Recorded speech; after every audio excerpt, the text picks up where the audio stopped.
Hello students, welcome to my channel. My name is Dr. Gohar Hamid and today we are starting a new chapter from Robinson Cotran, which is red blood cell and bleeding disorders. This chapter is very interesting and I will teach in my best possible way. So stay with me till the end. So today we are starting with the introduction to anemia, which is on page 629. Here is a very interesting diagram of anemia. Let's start with introduction. So what is anemia? Anemia is defined as a reduction of total circulating red cell mass below the normal limits. What is anemia?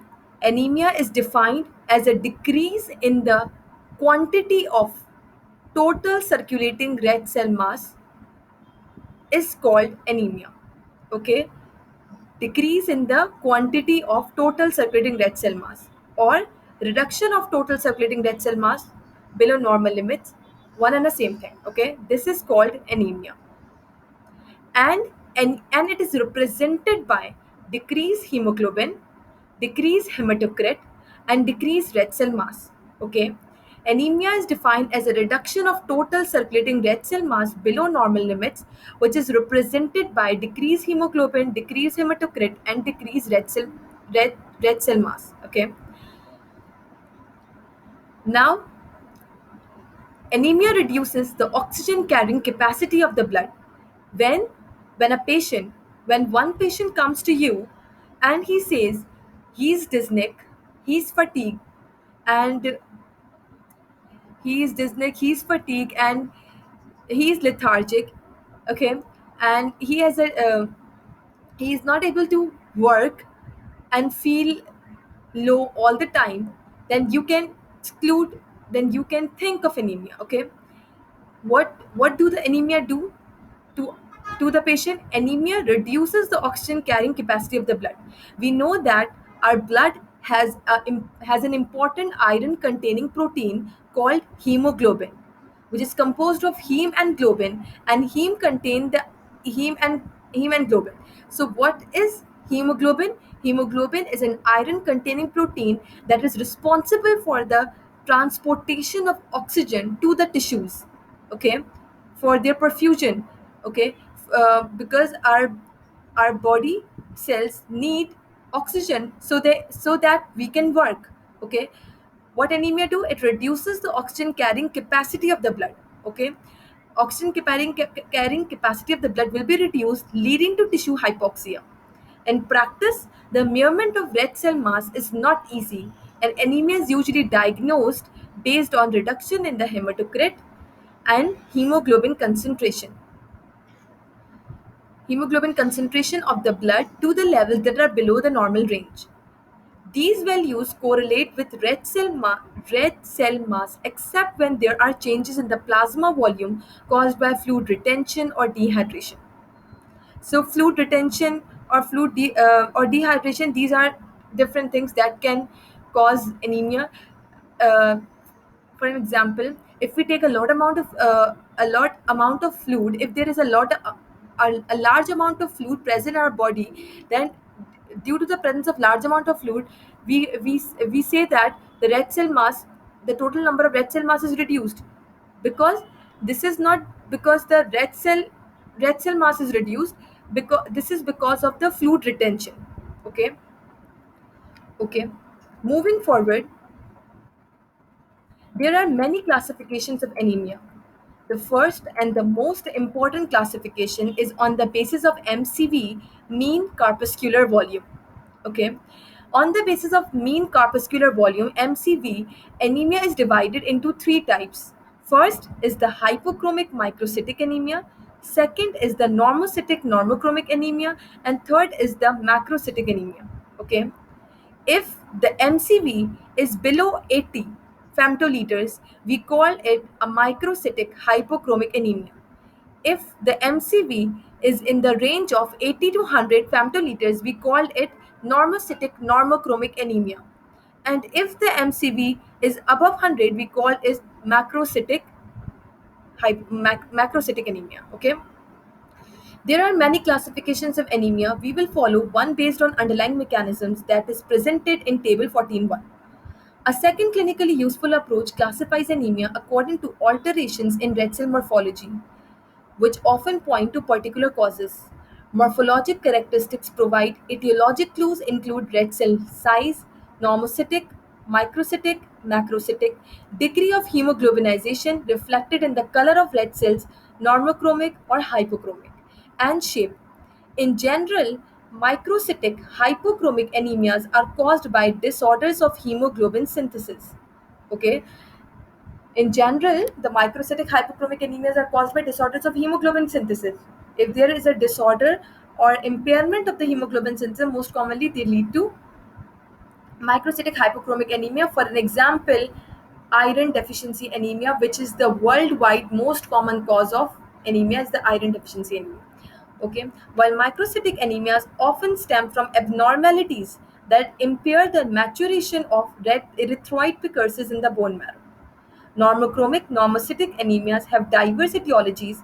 In some of these anemias, specific abnormalities of red cell shape, best appreciated through visual inspection of the peripheral smears, provide an important clue as to the cause. The other indices can also be assessed quantitatively in smears, but precise measurement is carried out in clinical laboratories with special instrumentation. The most useful red cell indices are as follows. What are red cell indices? There are three. There are four things that come in the red cell indices, and we will see that red cell indices in in in every anemia. Okay, it is very important for the diagnosis of anemia.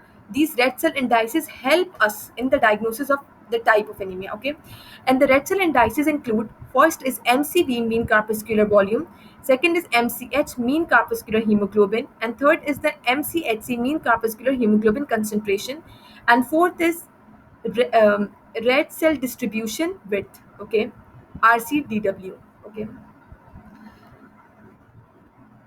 these are the red cell indices. The first red cell index is MCV, mean corpuscular or mean cell volume. What is mean corpuscular volume? The average volume of a red cell expressed in femtoliters. The average volume of a red cell,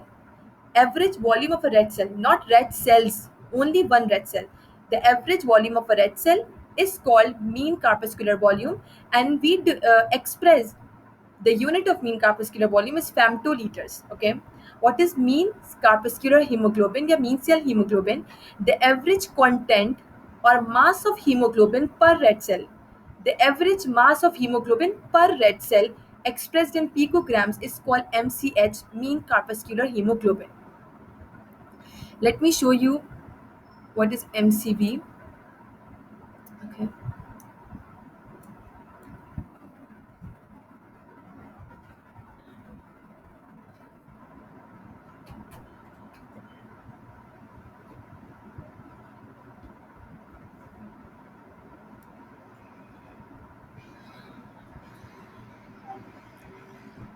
MCV is also known as mean corpuscular volume, is an important number listed on a complete blood count that can help diagnosis different types of anemia. Okay, as I have told you, the best classification of anemia is on the basis of MCV. Okay, and that MCV, if below 80, it is microcytic. If 80, if in the range of 80 to 100, normocytic. If above 100, it is macrocytic. Okay, mean corpuscular volume. I'm looking for the diagram so that can help you in understanding.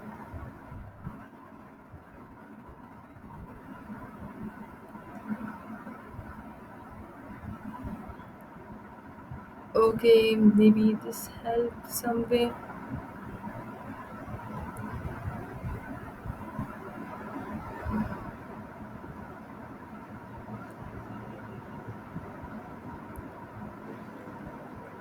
Okay. MCH is the average mass of hemoglobin per red cell. And what is MCHC?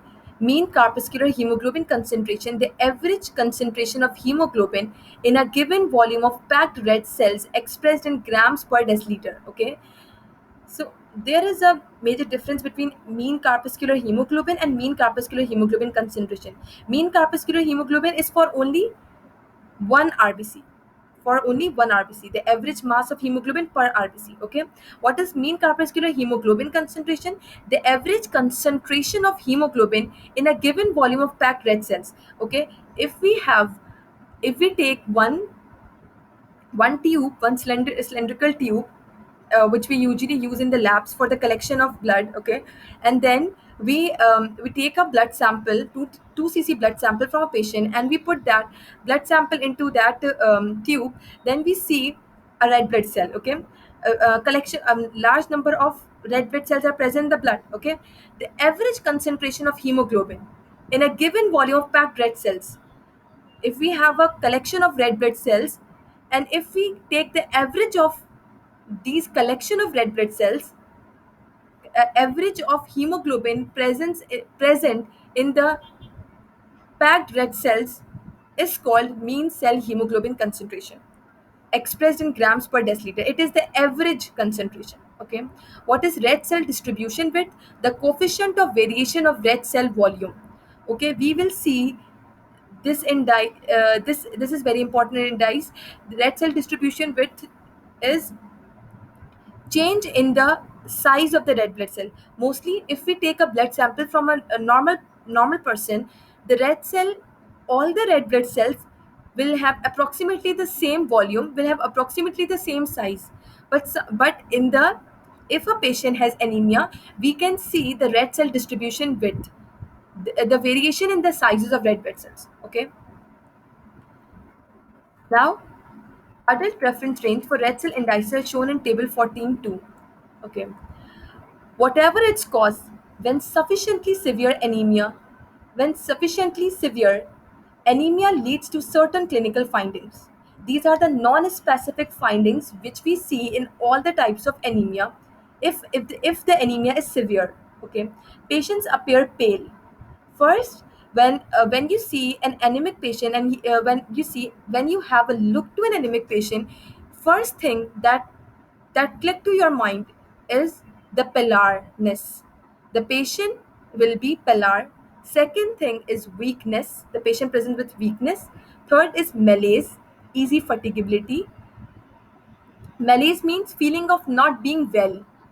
The patient thinks that he's not well, he will be low all the time, he will be depressed all the time. Okay, so first symptom, first thing is the pale, second is weakness, third is malaise, and fourth is easy fatigability are common complaints. The lowered oxygen content of the circulating blood leads to dyspnea on mild exertion, because the oxygen carrying capacity of the blood will be reduced, and that lead to tissue hypoxia. And due to tissue hypoxia, patient will the patient will feel dyspneic. Okay, dyspnea on mild exertion.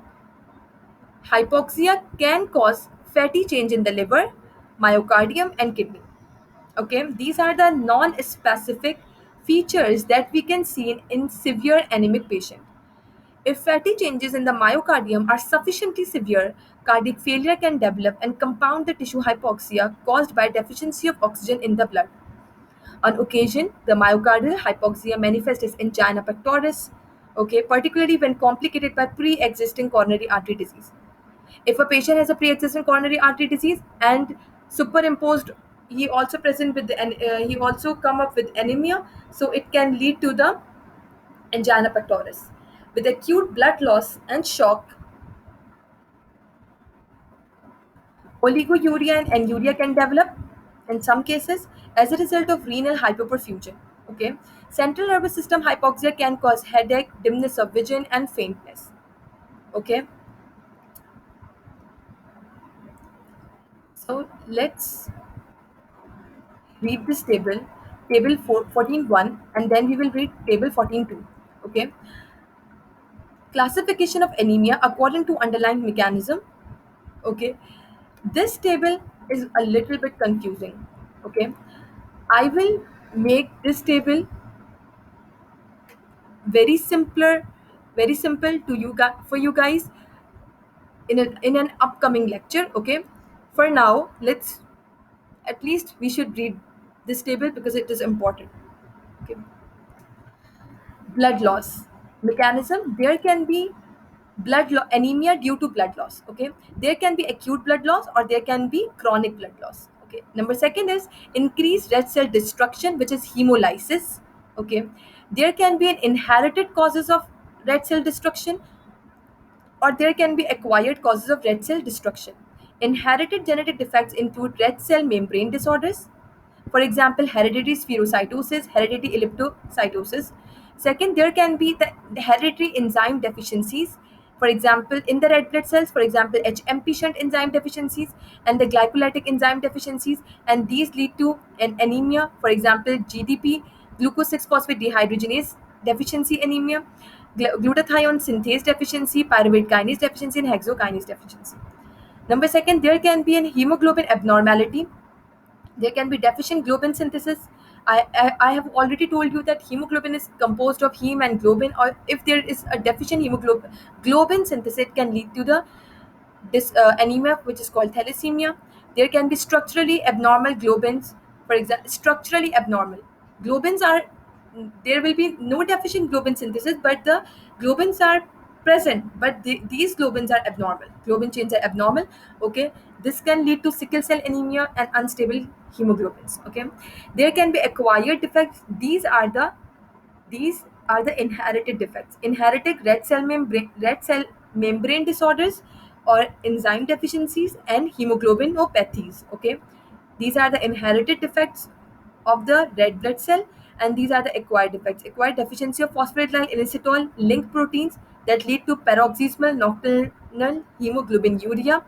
There will be antibody mediated destruction of the red blood cells, for example, hemolytic disease of newborn, transfusion reactions, drug induced autoimmune disorders. There can be mechanical trauma that can lead to red blood cell lysis, for example, in cases of microangiopathic hemolytic anemia, cardiac traumatic hemolysis, and repetitive physical trauma that lead to hemolytic uremic syndrome and causes anemia, DIC, thrombotic thrombocytopenic purpura, and these all conditions can lead to anemia. Okay. There can be infections to red blood cells, for example, malaria and babesiosis that can cause red cell lysis and anemia. There can be toxic or chemical injury to the red blood cell, for example, in the Clostridial sepsis, snake venom, and lead poisoning that lead to anemia. There can be membrane lipid abnormalities, for example, A beta lipoproteinemia, severe hepatocellular liver disease that can lead to anemia. There can be sequestration, for example, hypersplenism, in which the large amount of RBCs undergo breakdown within the spleen and lead to anemia. Okay, first we have talked about the blood loss, anemia due to blood loss. Then there uh, anemia due to the red cell blood disorders. Anemia due to red blood cell disorders can be due to inherited defects or can be due to acquired defects. And number third is decreased red cell production. Okay, there is a bone marrow disorder. In these cases, there is a bone marrow disorder. Example, inherited genetic defects that lead to Fanconi anemia, telomerase defects, thalassemia syndromes. There can be nutritional deficiencies that lead to anemia. For example, vitamin B12, vitamin B9, and the iron deficiency anemia. There can be erythropoietin deficiency. Erythropoietin is a hormone that is required for the RBC synthesis. And if this is deficient, in cases of renal failure, anemia of chronic disease can lead to anemia. Immune mediated injury of progenitor red blood cells, inflammation mediated iron sequestration. Okay, primary hematopoietic neoplasms that lead to anemia, space occupying marrow lesions that can also lead to anemia, infections of red cell progenitors, for example, parvovirus B19 infection that can lead to anemia, and there can be unknown mechanism that lead to anemia. This chart is very, very important, and we will discuss all these causes and all these syndromes in the upcoming lectures. Okay, that, and I will try to revise this chart again and again so you can memorize it. Okay, because this chart is a sum up of whole chapter. Okay, moving forward, let's review the table 14.2. What is it? Adult reference ranges of red cell indices. Red cells. Okay. Reference ranges for the red cells. First is hemoglobin, second is hematocrit, third is red cell count. I have told you that anemia is represented by the decrease in hemoglobin, hematocrit, and red cell count. Okay. So the normal range, these are the normal ranges of of all of these things. Okay, hemoglobin, the normal range of hemoglobin is 13.6 to 17.2 grams per deciliter in men and 12 to 15 grams per deciliter in women. If the hemoglobin concentration is less than 13.6 in men, it lead to anemia. If the hemoglobin is less than 12 grams per deciliter in women, it lead to anemia. It is anemia in case of anemia. Okay. Now the hematocrit, normal range of hematocrit in men 39 to 49, and in female is 33 to 43. Red cell count is 4.3 to 5.9 per microliter in men and 3.5 to 5 per microliter in women. Okay, this is the retic count. Okay, zero point 0.5 to 1.5, the normal range. This is mean cell volume, mean corpuscular volume expressed in femtoliters. Normal range is 82 to 96. If the MCV is less than 80, it lead to microcytic anemia. Mean corpuscular, if the MCV is above 100, it lead to macrocytic anemia. If MCV is in the range of 80 to 100, it lead to normocytic anemia. Okay. Now MCH, mean corpuscular hemoglobin expressed in picogram. The normal range is 27 to 33 picogram, and the mean corpuscular hemoglobin concentration grams per deciliter. The normal range is 33 to 37. Now the red cell distribution width. The normal range is 11.5 to 14.5. Okay. This is all about today's lecture. I will start with the anemia of blood loss and with various diagrams and various charts that will help you in your for your exam point of view. Okay, thank you so much.